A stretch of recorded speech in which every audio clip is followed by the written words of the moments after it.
Hello and welcome to the Manchester is Red podcast. I'll repeat that. The Manchester is Red podcast. My name is Steven Railston. We're recording this episode on a Monday afternoon, a day after United won 2-1 against Manchester City at the Etihad. I was at that game with Samuel Luckhurst. Samuel is with me today. As usual, I'm going to reflect on that performance and give our thoughts. Samuel, a really incredible ending to that game. United were trailing 1-0. As the closing stages came around, a few moments of brilliance from Ahmad and the seal 2-1 victory. There's no better way than to win a Manchester derby than in a last minute kind of goal and a win like that. And the United fans in the away section, they absolutely loved it. It was a derby win that will rank with Scholes in 2010, Van Persie in 2012, Pogba, Smalling in 2018 as well. That comeback that denied City winning the title against United that day.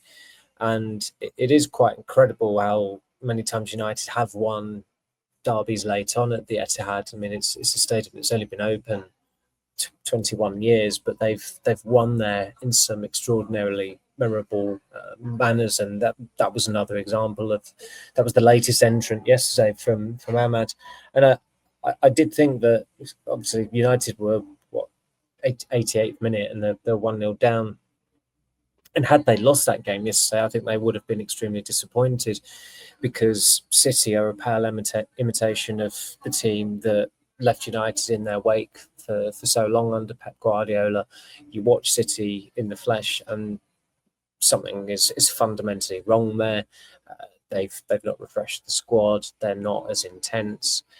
They allow opponents to have a hell of a lot of the ball as well. And United had a reasonable measure of control. You just watch them, you thought that, unfortunately for them, as is often the case, they're quite toothless and they've not got enough attack-minded players on the pitch. Of course, I think although there's a lot of mitigation to it with Garnacho and Rashford's absences, but if they were to have lost that with two wide players who were fullbacks, that would not have reflected well on Ruben Amorim. That's always been my concern about starting Mazraoui and Dalot. I don't think you should be having two essentially defensive-minded players occupying roles that are quite attack-minded. Yet it was another winger who came up with the goods, who conjured up the magic, and he's been a gem for quite some time now, Ahmad. And I don't think there was a more popular match winner in that Manchester United team yesterday than him. Superbly taken second goal. And I think there was just that sense, quite poetically, I think there were 115 seconds between the two goals. I'd have to look at the specific time they both went in to know whether that's not just an urban myth, but a friend gave me some exact times this morning, and he's not the only one who's been banging on about it. But in that short period after United equalised and there was the restart, there was this weird sense in the stadium that almost among City fans, almost as though they were resigned to this not being the end of it. And of course, they have had capitulations recently. I mean, the Feyenoord one was pretty extraordinary. Yesterday was worse because it was United. And just in that short period of time, you had this sense that actually the scoring doesn't feel like it's over and done with here. And of course, one perceptive pass from Martinez, brilliant play by Ahmad, a little bit of luck where Vardy completely misjudged it on the line somehow, and everything turns to dust for City at that point. And it was not a good game. In some ways, I think for the most dysfunctional derby in a generation, the standard of it match the build up, and that both teams were in very, very strange funks, to put it mildly. Yet it had that extraordinary climax, and that was down really to one man in Ahmad. Just an extraordinary day for him, extraordinary ending. And when you win a game like that, belief is going to absolutely course through the place, as it should be. I mean, I don't know what Mateus Nunes was doing with that pass back. Brilliant from Ahmad, because he did anticipate it. The position that he got himself, he kind of read what was going to happen, and he put himself in a position to pounce if that did happen. I mean, he makes the pass, which is the first gift. then Edison comes out, and me and you, I think we both thought that the chance had probably gone at that point. Ahmad kind of looks to come back inside. Edison's, you'd think, has it covered, and the City players have got back into position to clear the lines if Ahmad kind of passed it or had a shot himself. And then Nunes comes flying back and just takes him down, and that was a Stonewall penalty. And the run was actually really good for the winning goal, wasn't it, Samuel? Because he made the initial run and then checked it a little bit. It was quite intelligent to do that. And as the finish was just really, really majestic as well. Brilliantly taken. Guardiola, as you said, might have done better. But watching it back, I thought he's done incredibly well there. He could have ballooned it over the bar or mistimed it or whatever. So he did really, really well. How good has Ahmad been, Samuel? When we talk about this season, and we've kind of said sometimes he's seemed like the only player who's had really something about him and he's making chances. And then you think back to the Liverpool game in March in the FA Cup, he seems to have a knack for scoring these big goals in these big games. And it's been a really good year for him. It's been the best year for him at the club since he joined. I think it might have been the only year he's at the club since he joined in a strange way, in that certainly when he arrived in January 2021, a lot of the tail end of that year was spent recovering from injury. Of course, the following year he was on loan at Rangers and Sunderland season after that, and with the injury he got in New Jersey, didn't play last season until December. So this calendar year has practically been his first proper year at United, where he's fortunately not had any significant injuries. He's been available for pretty much every game throughout the calendar year, and you can't underestimate the importance of that in a squad that still does have some players who are particularly vulnerable to injury. And coming into the new year, there was some uncertainty about his position, because Ten Hag had taken so long to actually play him at Forest. It was just before New Year's Day when they lost their in the last game of the calendar year in 2023. But then it was almost like a matter of convenience, in that Ahmad had just regained fitness. Pellistri had his auditions and had not cut it, and at that point he thought, well, Pellistri is logically the one to go out on loan, and you can't really send both of them out on loan because United weren't going to bring anyone in. They needed bodies, they needed options. And Amorim yesterday at the post-match press conference, he said he magnanimously referenced Ten Hag in the work he'd done in bringing Ahmad into the first team. I think that's been extremely generous. This is Ten Hag. I think it's becoming an on-running joke. Like, what was Amari Forson doing at the weekend? It turns out that he was playing for Monza for the 6th time this season. That selection against Fulham in February, when he started Forson ahead of Ahmad and ahead of Anthony as well, was just one of the dumbest things I've ever seen from a United manager. And some people said, trying to get him to tie down a new contract. I genuinely don't think, I think people were overthinking it. I genuinely think Ten Hag thought Amari Forson was a good player and was up to it, and he wasn't. And even by that time, I think that day Ahmad did come on and played quite well, because he tended to do that. He'd come on in games when United were losing or drawing, and he'd have a good impact. But this was also a player that Ten Hag was extraordinarily reluctant to bring on against Coventry in the FA Cup semi-final, and would not have brought him on if Marcus Rashford hadn't got injured. That's how reluctant he was to use him. And you could still see signs of that reluctance in this season, where Ahmad started, against Porto, wasn't it? And then he didn't really get a look in again under Ten Hag, and he'd started to come. He dropped out of the team a little bit before then as well.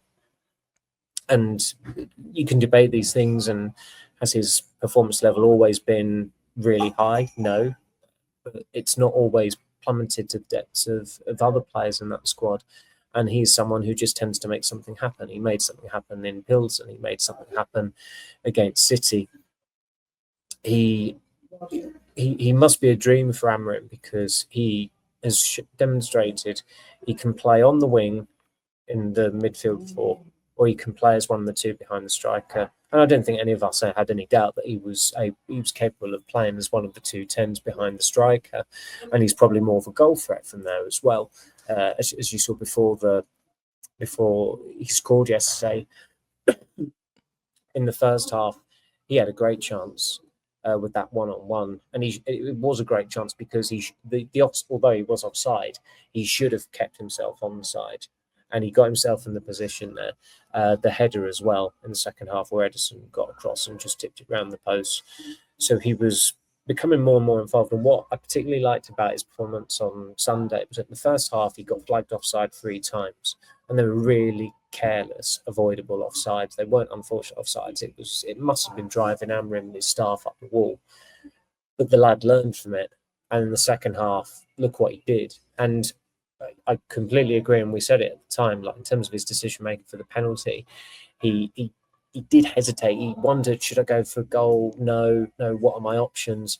But if you look at that one replay of the camera from behind the goal, he has a little check and he sees Nunez coming, and he just adjusts his body ever so slightly to ensure that Nunez catches him flush. And I mean, like, he could have tried to get out of, he could have tried to run away from Nunez, and Nunez probably would have kicked him. It was that brainless a piece of defending.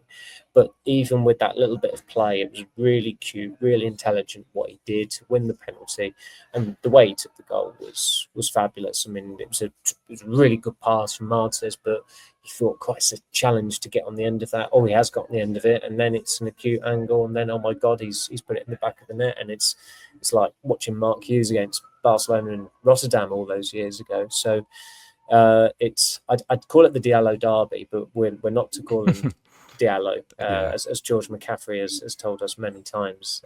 But it was certainly Ahmad's derby. It's two podcasts out of 2 for mentions for George. I'm sure he'll be happy with that. That's why he gave me 3 in the mix zone yesterday, clearly. I still think Ahmed can go up another level as well. That's the thing. He's still only 22 years old. And as you've said, we've not actually seen that much of him. He started to really kick on this year. But in terms of starting each week, he's not done that across a full season. So there's still plenty to look forward to. And just a quick word on the celebrations at the end. I mean, just brilliant. Similar at the FA Cup final. Of course, in May, all the City fans started leaving their droves. Some even left after the equaliser. It was half empty before the final whistle. The United fans was a lock-in at the end. They're having the time of their lives. No doubt some of them would have went into town, despite it being a Sunday night. And some fans would have spotted, I think the footage has gone viral on social media, of Joshua Zirkzee and how he celebrated. Now, Zirkzee isn't exactly the most popular player at the moment, is he, Samuel? Because he's not been a great signing.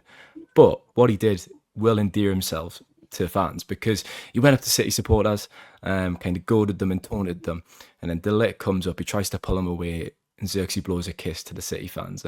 That's definitely a different side of his personality. I'm not sure we've seen that yet from Zirkzee. It's because he obviously went back to the dugout, and he gave, he celebrated in front of them, clearly because he'd been getting grief from some City fans there. And look, if you're a football fan, you've got to be prepared for that. If you're going to give some and a player gives some back, then fair dues to the player.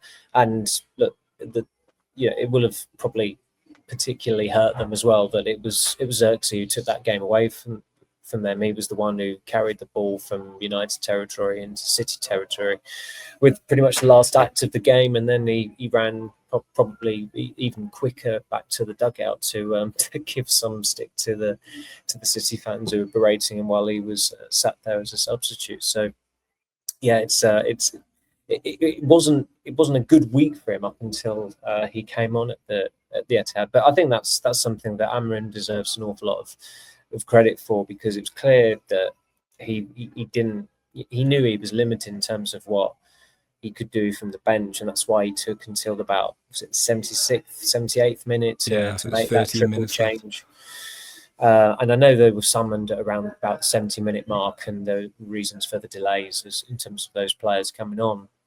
But I think Anthony deserves praise because he put in a shift. What I'd say about Anthony, and I'm sure we'll get onto it again regarding the 2 wingers who weren't there, but when you watch him as he warms up during games, he's extremely attentive. He's like a cheerleader as well. He's very encouraging. So he's someone who's clearly observing a lot that's going on. And last week, it was last week, wasn't it? The 2 games, he had an impact in both of them. I thought he was pretty good in Pilsen, and yesterday he helped turn it around. And Zirkzee contributed as well in a different way, just carrying the ball up the pitch. That was a big contribution in terms of helping United over the line. And that just goes to show that we talk about talent, and I know we've said this so many times, but you've got to have the right attitude if you're playing for a huge club like Man United. And too often there have been players there who've been signed by the club who've been allowed to outstay their welcome, who have just not had the right attitude, and they've come from all different backgrounds, different cultures. Some have been academy players, some have been big money signings, and nobody's discriminating whatsoever there, but it does boil down to attitude an awful lot of the time.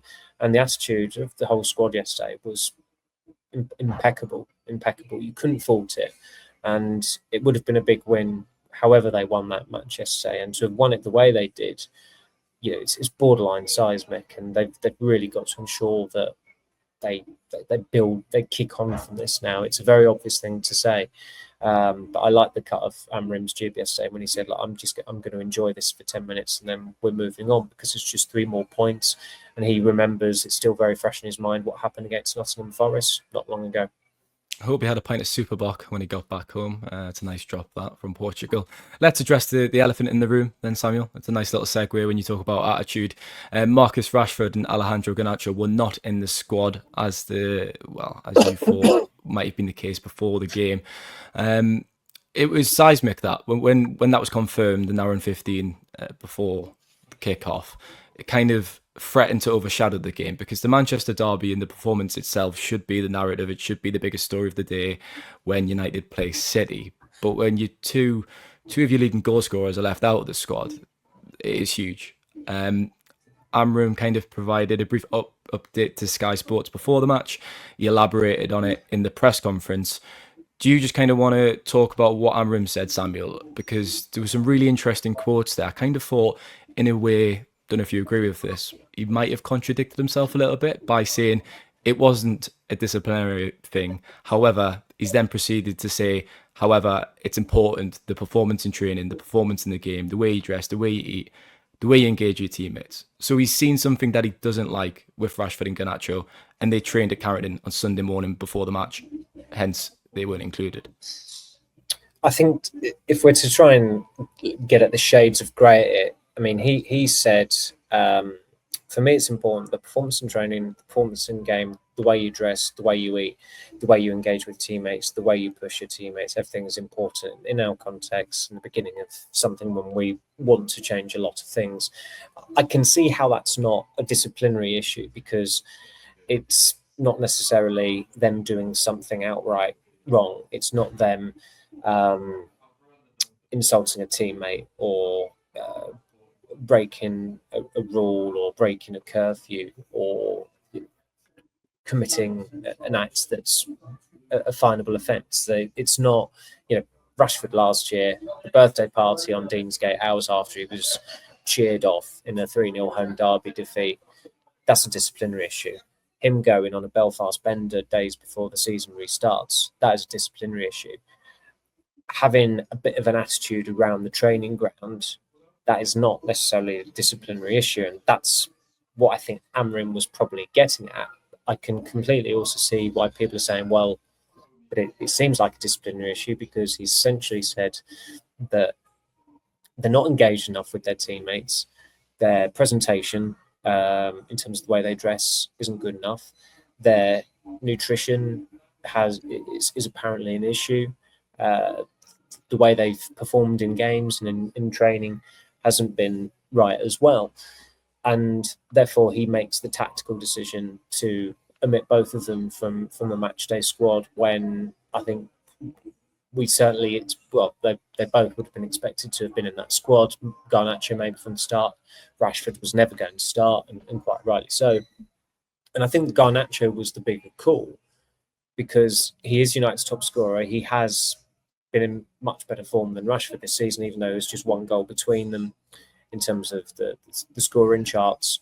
Garnacho is a more important player to United. But I thought it was rather minor at the time, but in retrospect now, maybe it's not. But when he was preparing to come on against Pilsen, Garnacho, I did think his body language looked a little bit disengaged. And okay, it's -3. It's the 81st minute of a Europa League tie, but it's 1-1 Man United going for a win, you're a forward, you're being sent on to help Man United get a win. If your body language is not absolutely right, and this coach is not missing a trick either, he is entitled to pull you up on that. And with Rashford, he's a lost cause as far as I'm concerned. I wouldn't have played him again after the Belfast incident in January. I wouldn't play him again after this. I know that he will play again for United. I think that we'd probably expect him to play against Tottenham on Thursday, but he's getting more lives than a cat, and he's not worth it. The chronology, the way it plays out, it's not rocket science. Man gets huge salary hike of 325 grand a week after having the best season of his career. After that salary hike, his body language stinks. Friction develops with matchgoers. He decides it's a good idea to have a birthday party on Deansgate hours after he was cheered on in the Manchester Derby home defeat. Days before the season starts, he decides to go off to Belfast on a bender. How many goals has he scored during this time since he got his salary hike? I think about 15 goals, which is half the total he got in that 2022-23 season. And I wrote about the game yesterday, and essentially the two victories Amorim had: one, the result; two, winning without those two being in the team. And when he talks about that quote again, the way you engage with teammates. Now, the engagement goes a little beyond that as well. And we have had dealings with Rashford where he has not appeared the most engaged of individuals. I was a little bit pleasantly surprised when we interviewed him before the League Cup final that his answers to our questions were as engaging, as they were, and he answered at length. But he also did turn up for the interview and leave his sports car, the engine on it, running outside for more than half an hour. And then a couple of colleagues interviewed him at UCSD about 6 months later. And as they were asking him questions, he just bent down and started tying up his shoelaces and talking to them without making eye contact. And then, as mid-question, he just walks away, just to the bemusement of the press officer, the bemusement of colleagues. And unfortunately for Marcus Rashford, money has changed him. I don't think you can dispute that. I mean, his mother even did a piece, didn't she, in the Times earlier this year when she questioned the company that he keeps. And he does keep questionable company. And he clearly doesn't care about the optics or how people perceive him, because he keeps on carrying on regardless. They hauled his brother in to Carrington in January to essentially to have a discussion about his situation after the Belfast incident. And in fairness, that did blow over relatively quickly because Rashford scored a good goal against Wolves a couple of nights later. But this is someone who I highly doubt anyone in the United away end on Sunday missed Rashford or were longing for Rashford to be in the squad. And when you've lost confidence from the matchgoers, that is at that point it's probably time to consider a change of scenery. And we had a similar discussion about Rashford 11 months ago post Belfast. This is another pretty serious discussion, maybe not as serious. Because everything considered, Samuel, when you analyse this season, it's not been a good season, obviously, but I wouldn't say it's been a bad season for Rashford. I think it's been it has. Okay. Bad season? Yeah, he's got seven goals, brace against Everton. Okay, a brace against Everton. I mean, how many other Premier League goals he got? Southampton, is it? He's had one. I said on the podcast a few weeks ago, I don't think his all-round performances have been as bad as some people have suggested, and I don't think his body language has been that much of an issue. I understand, however, we're sitting on this podcast and talking about him being left out of the squad. When you come off for something that Amorim has clearly spotted, and we spotted that on Thursday night as well when he came off against Pilsen. So it's just so frustrating that we're sitting here and we're talking about it again, as you've said, because it just seems to go round and round in circles with Rashford, doesn't it? We're in this cycle. He might have a good season and play well, and we praise him, and unfortunately he regresses again. And you're right, it's not good because it's happened after this bumper contract. Is it coming to the point now then, Samuel, as you've just said, that you think a divorce is the best option? Because there is kind of this growing feeling from matchgoers and supporters. We've all seen it. We talk to people who are just not happy with Rashford and have had enough. Is it time for United and Rashford to part ways? And if that does happen, how much would they get for them? Because we actually discussed this at the game in the press room, I think yesterday, when I said 40 million would probably be fair. But who's going to pay that? Because PSG have always been linked, but they've moved away from that kind of model of signing those kind of players. I think the fee is becoming insignificant. Whatever fee they would get for him would represent a profit, and you can't hold out for big money for someone who's not been in the England squad since March, who scored 3 Premier League goals this season against Southampton and Everton, who got 7 goals last season, who has crossed his current coach, having crossed the previous coach. And in Ole Gunnar Solskjaer's final game in charge at Watford, I remember Mike Phelan coming out and saying something to Rashford and his body language being abysmal. Next thing we knew, he'd been substituted at half-time. So this is going back 3 years, probably more than 3 years, more like 3.5 years. And you can't keep on harping on about that great season that he had. This is a player who just blows hot and cold. His seasonal form shows that he's completely expendable. They'd have sold him in the summer if someone had come in, but nobody was ever coming in for him. That's why, I mean, I didn't write chapter and verse on Rashford in the summer or before the summer because I just knew that he wasn't going to be sold. There was no way. But it was a failing of United that they accommodated him and Ten Hag because that relationship was unsustainable beyond last season. And it's not a surprise that one of them has gone before the end of the year. And it had to be Ten Hag. But there will be a hell of a lot of Manchester United fans that will regret that Ten Hag went ahead of Rashford. And I don't see a way back for him at United now. He's not a kid. He's 27, and he's been a very mature player for a long time. February marks 9 years for him in the United first team. He does not act like a senior player.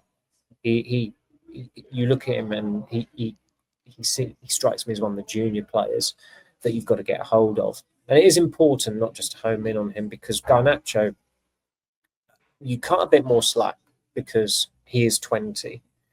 He moved to Manchester from Madrid at the age of 16 at the height of the pandemic, became a teenage father. He can be puerile online. I think it is fair to say some of the things he's done, one of the most recent things being liking Mari Hutchinson's post celebrating a goal against Manchester United. I mean, go figure. But that's a lot of Gen Zers.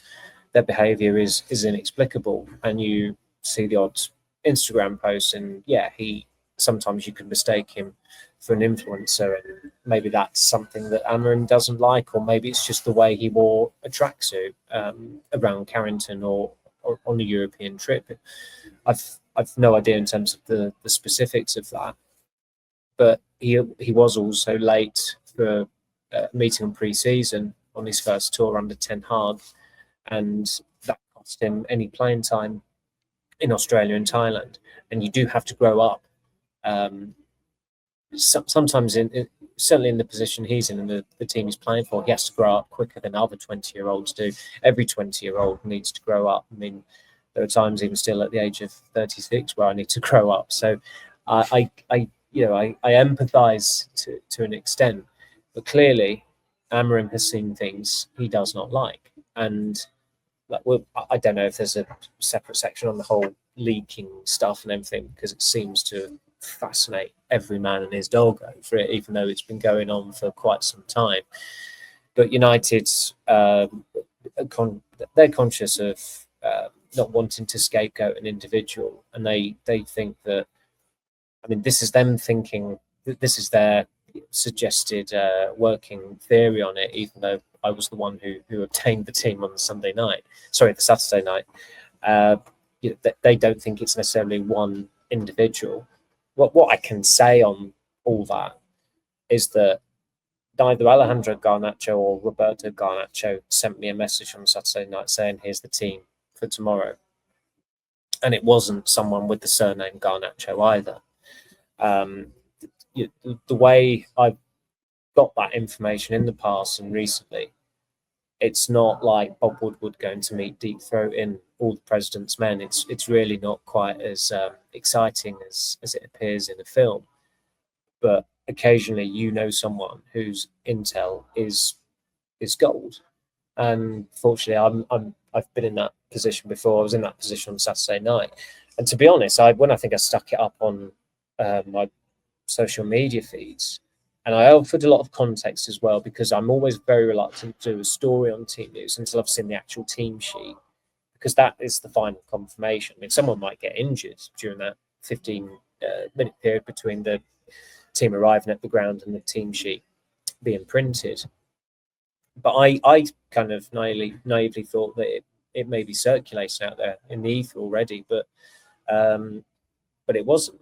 And I know a lot of people have speculated that Garnacho's brother was behind some leaks. There was a relative of a United player who was absolutely behind team news leaks last season. I wrote that in a piece on Ten Hag sacking. That's nothing new. But the internet is not lacking amateur sleuths, and I think the operative word is amateur. It happened a lot after the Rangnick season, or during the Rangnick season, about players leaking. I think Dean Henderson copped it, probably because I've got some stories regarding the goalkeepers. I never spoke or exchanged a message with Dean Henderson or any member of the Dean Henderson family. Again, you are more often than not dependent on the conduit, a go-between, so to speak, someone who may know them or may not know them. I'm not saying I did know someone who knew the family or not. And I was fortunate that I came across someone who has got, gets pretty stellar information from time to time, and that's why the team was obtained on the Saturday night.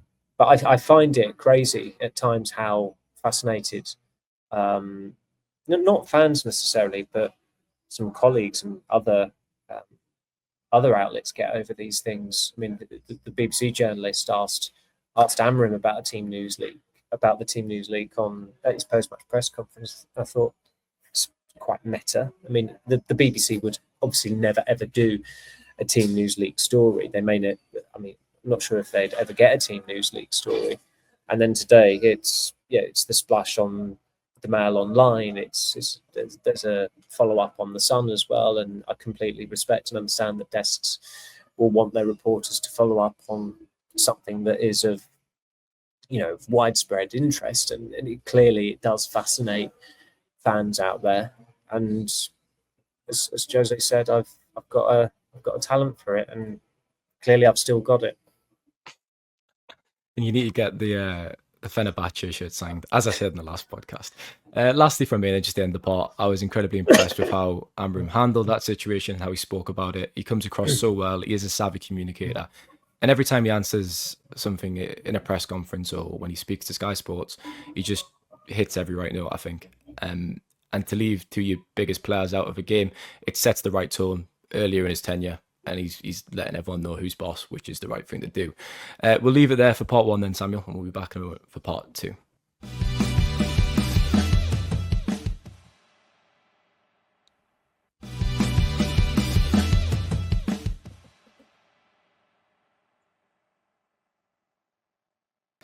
Welcome back to part two of the Manchester is Red podcast. If you're a United fan and you're going into work today, you might have a sore head, but you definitely would have entered work with a spring in your step. There was a few controversial moments, Samuel, in the game.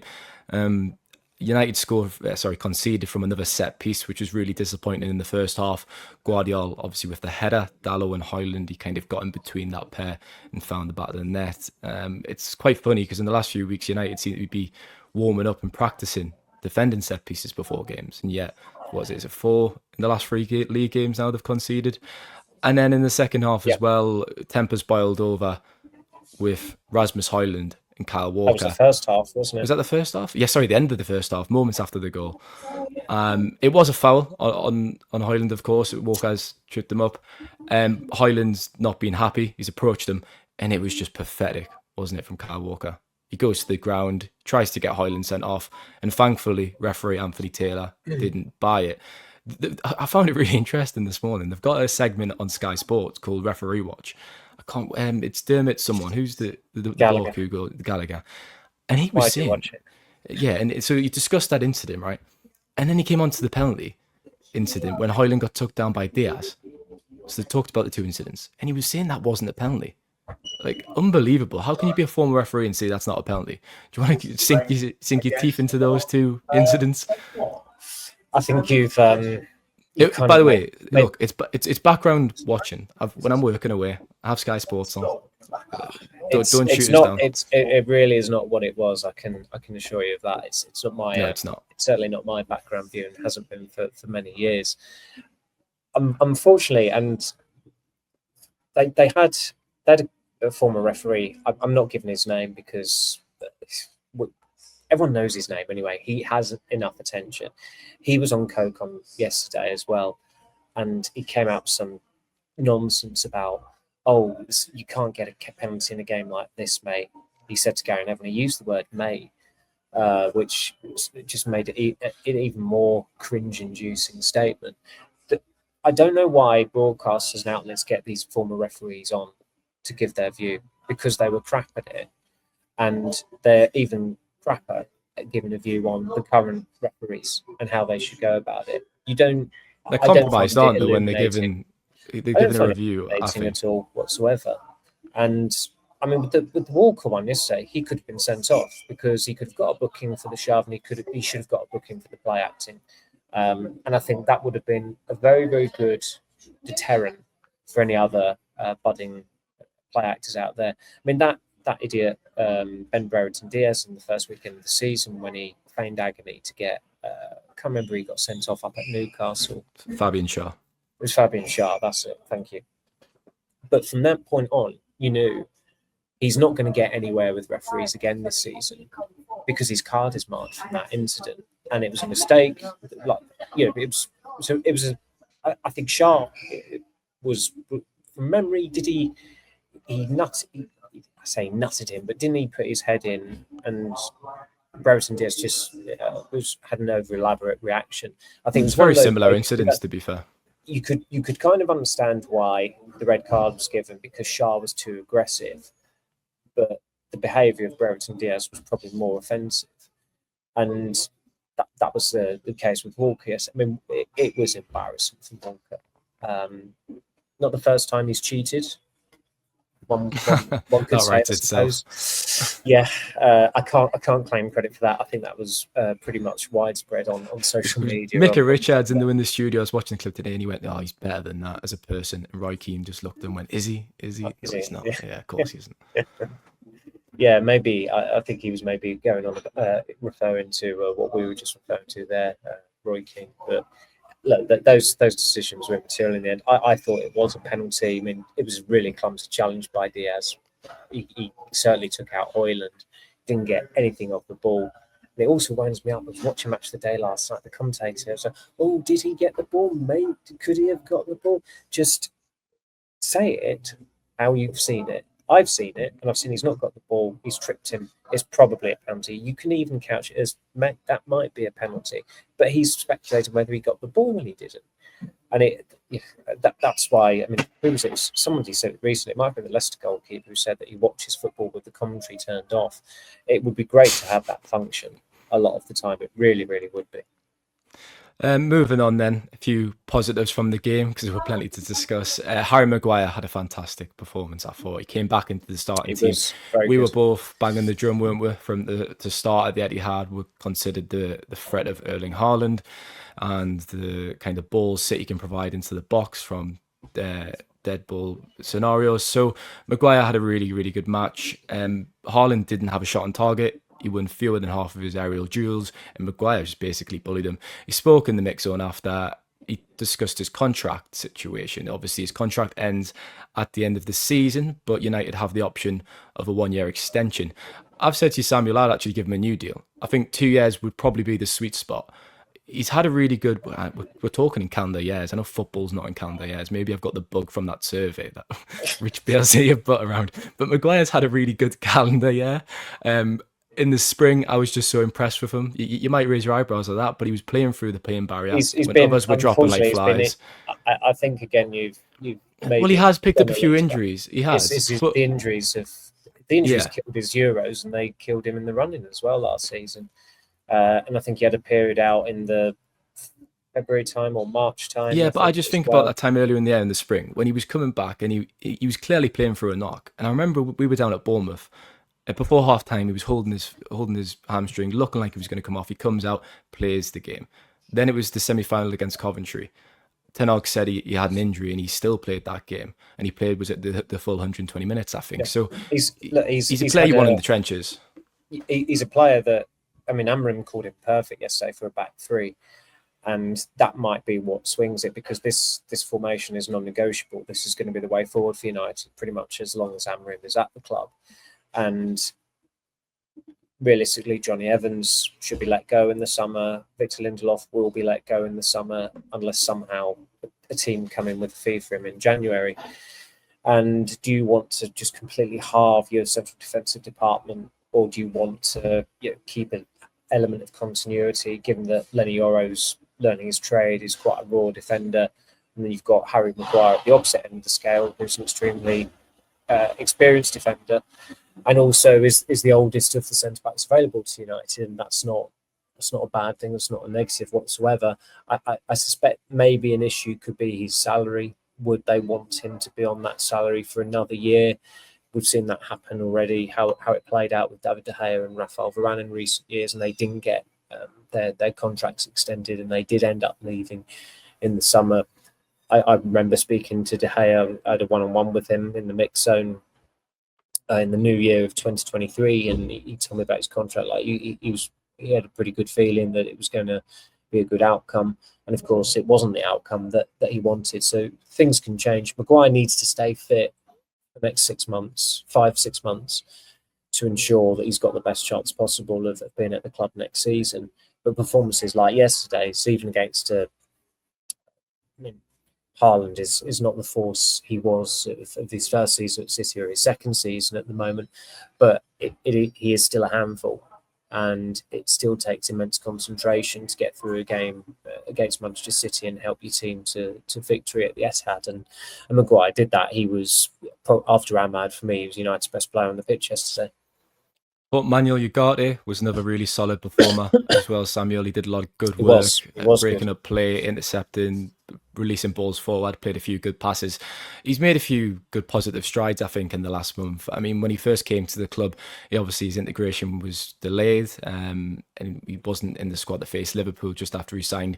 And I had me doubts whether he was really cut out for the Premier League, because he seemed to be struggling with the intensity of the game.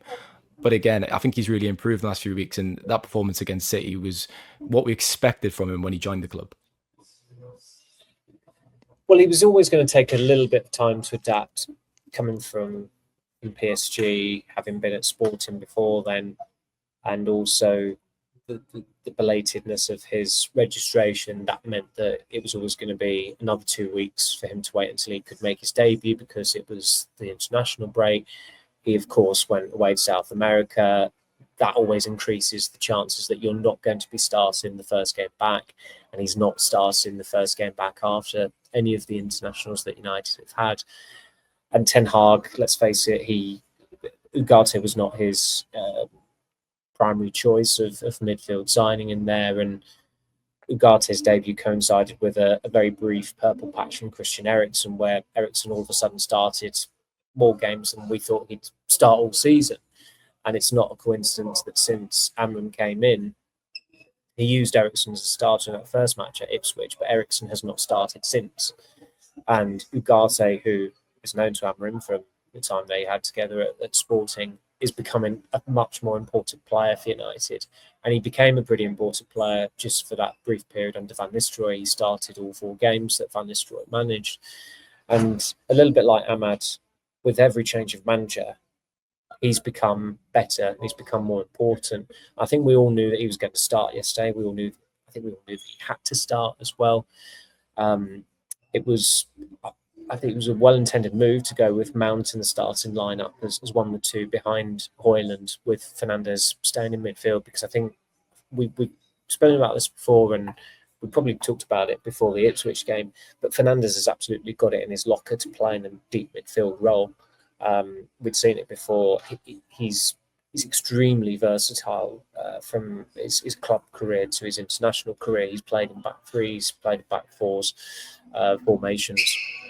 He did very well from a deep role a couple of times under Ten Hag, maybe more than a couple of times, in fact. And it's slightly different, of course, where it's a midfield 4 rather than having 4 players ahead of him, which would have been the case with the 4-2-3-1. But it's quite a steely combination, Ugarte and Fernandes. And let's face it, if you're not pitted against Rodri, you almost feel like you've got an advantage already, even though City have got other brilliant midfielders to call upon.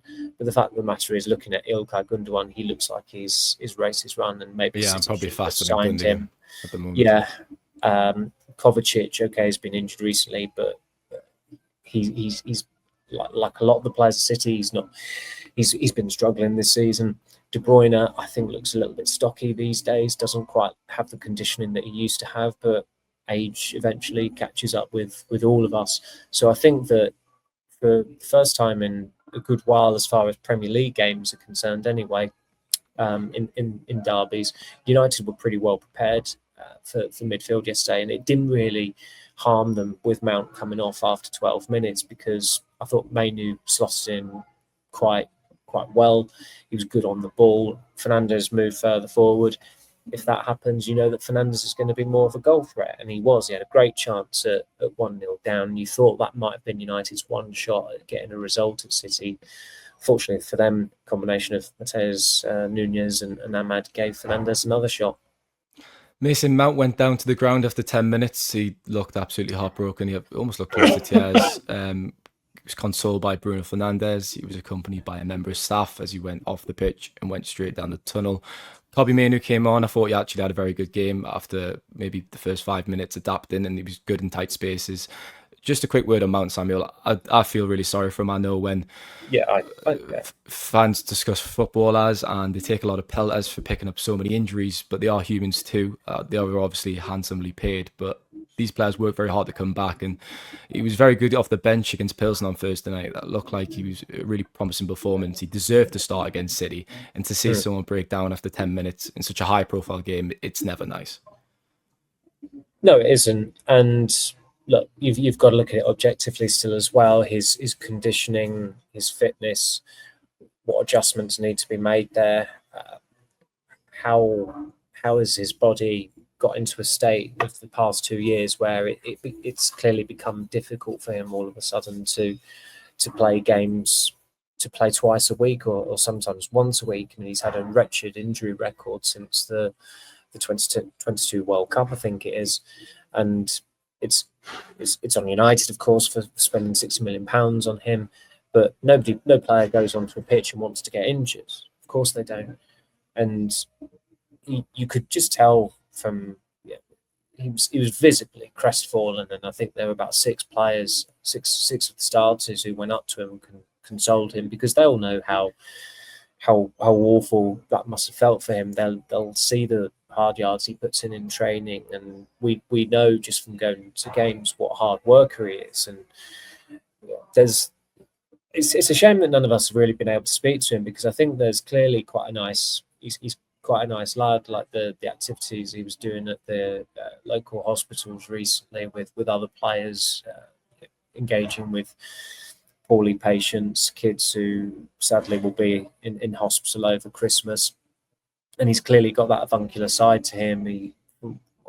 Well, from what I'm told, he's very family oriented as well.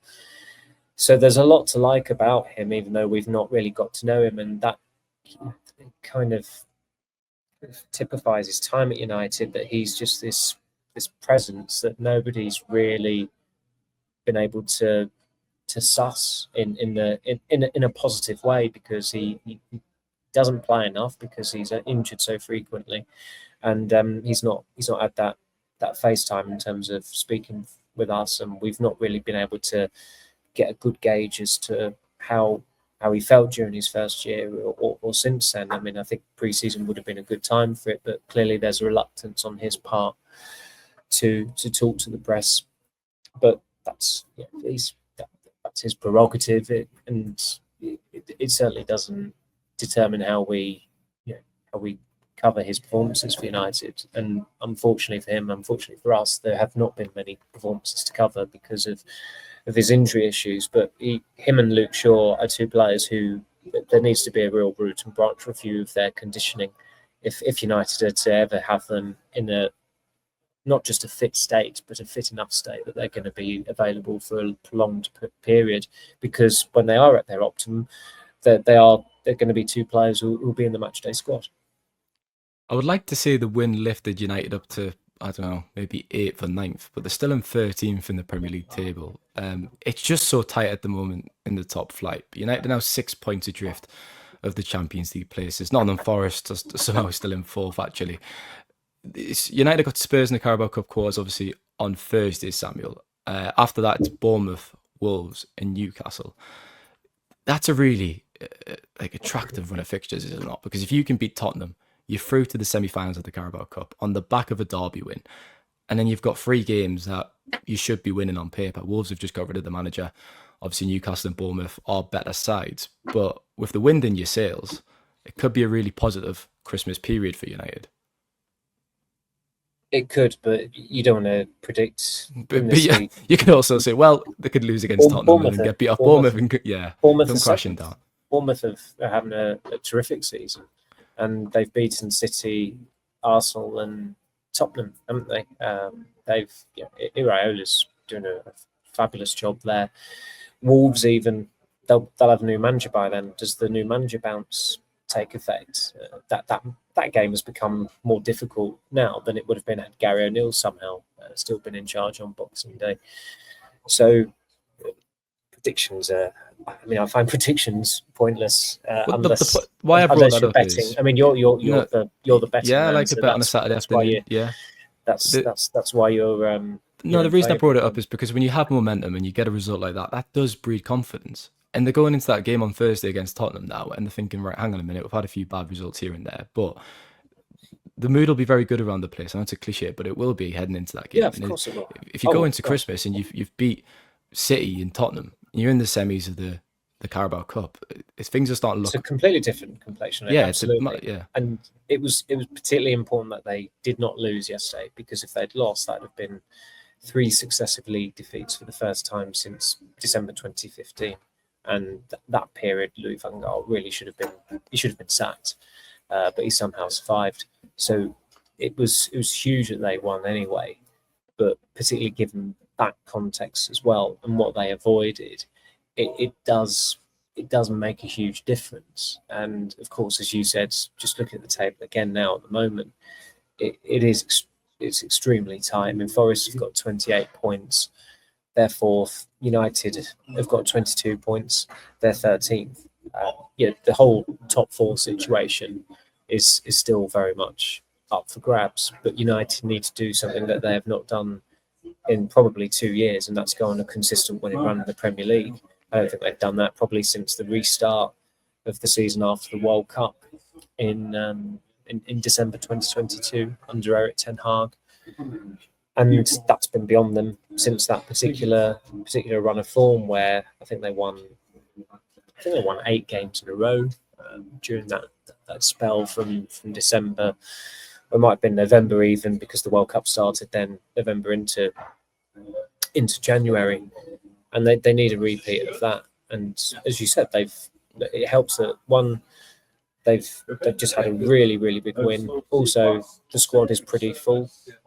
They have got, of course, with Mount getting injured, to join Luke Shaw in the treatment room. That's a setback, but they have got options, and they've also got to have that bullishness about them. What I liked about them at City yesterday was that I think the possession stats were something like 49% for United in the end. I mean, United have never ever got near that figure going to the Etihad with Guardiola as City coach.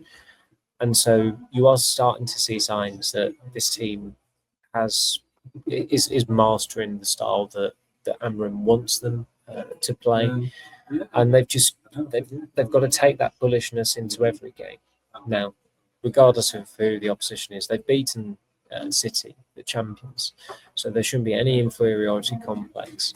They know what the formation is going to be. They know what the manager wants from them, or the head coach, sorry, and they shouldn't be fearing anyone. Teams won't be fearing them either, of course, but because look at where United are in the league and look at their form this season, and it is still the worst United side in 38 years. But nevertheless, this is a team that have just had a pretty big scalp, and they've got to turn the page now and ensure that this is the start of something new, as Amram alluded to yesterday. It was 10 shots each, 3 shots on target each, and United had 48% possession, and the players actually alluded to that as well in the mix on. They were aware of that. I think Dallo said that does represent progress, and it does away at the Etihad. Yeah, I think Amram said it in his press conference before the Forest game. He said, look, the perception of a team can change in a week, in 7 days, because the games come thick and fast. You're playing twice or maybe 3 times in a week or in 8 days. And it really could of United this week. Hopefully they have another good result against Tottenham on Thursday and can really kick on. Apologies for any background noise during the podcast. Samuel's been in transit again, so we might start a hashtag where's Samuel, because he was coming back from the Czech Republic for the last podcast. Samuel, you're going to end up in a park or something next week. Where are you recording Monday's episode from? Fridays it'll be. Fridays. Well, there is a train journey to navigate on the final on the last Friday before Christmas. So, but no, I'll hopefully be in a quieter place and hopefully warm. Thanks for your time, Samuel. Thank you very much. Thanks, Stephen. Thanks to listeners as usual. Enjoy your week. I'm sure you will. We'll be back on Friday. Take care.